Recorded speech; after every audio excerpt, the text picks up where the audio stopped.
सार्थक जीवन वह है जो केवल अपने लिए नहीं बल्कि दूसरों के लिए भी उपयोगी हो।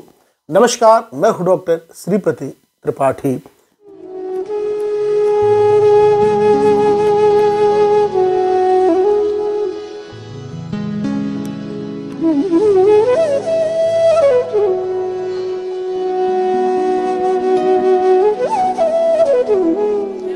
जीवने यस्य जीवन्ति मित्राणिष्टा सबान्धवाः सफलं जीवतं तस्य आत्मार्थे को न जीवति। चाणक्य, जिन्हें कौटिल्य और विष्णुगुप्त के नाम से जाना जाता है, प्राचीन भारत के एक महान राजनीतिक विचारक, अर्थशास्त्री और कूटनीतिज्ञ थे।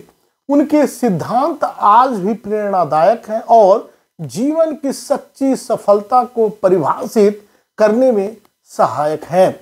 श्लोक का अर्थ है कि जिस व्यक्ति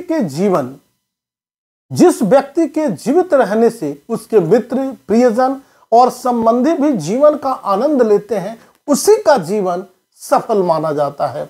अपने लिए तो हर कोई जीता है, लेकिन वास्तविक सफलता दूसरों के जीवन में सकारात्मक प्रभाव डालने में है।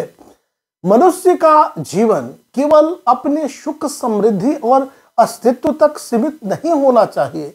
वास्तविक सफलता और सार्थकता तब प्राप्त होती है जब हमारा जीवन दूसरे के लिए भी उपयोगी हो। यदि हमारी उपस्थिति से हमारे परिवार, मित्र और समाज लाभान्वित होते हैं तो ही हमारा जीवन मूल्यवान माना जाएगा।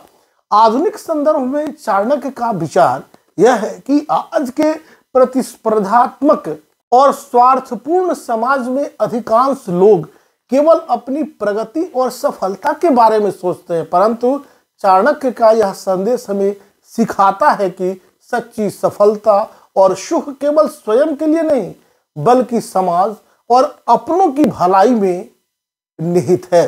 परिवार और समाज के प्रति उत्तरदायित्व हमारे निर्णय और कार्य केवल व्यक्तिगत लाभ तक सीमित नहीं होने चाहिए बल्कि समाज की उन्नति में भी योगदान देने चाहिए।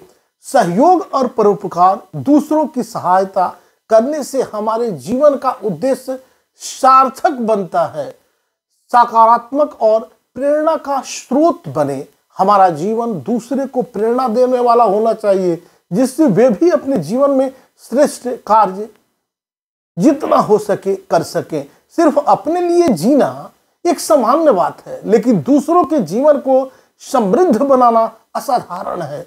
चाणक्य का यह सिद्धांत हमें सिखाता है कि यदि हमारे जीवन से हमारे प्रियजनों को सुख, प्रेरणा और सहयोग मिलता है तो यही हमारी सबसे बड़ी पूंजी है और सबसे बड़ी उपलब्धि होगी। सार्थक जीवन वह है जो केवल अपने लिए नहीं बल्कि दूसरों के लिए भी उपयोगी हो।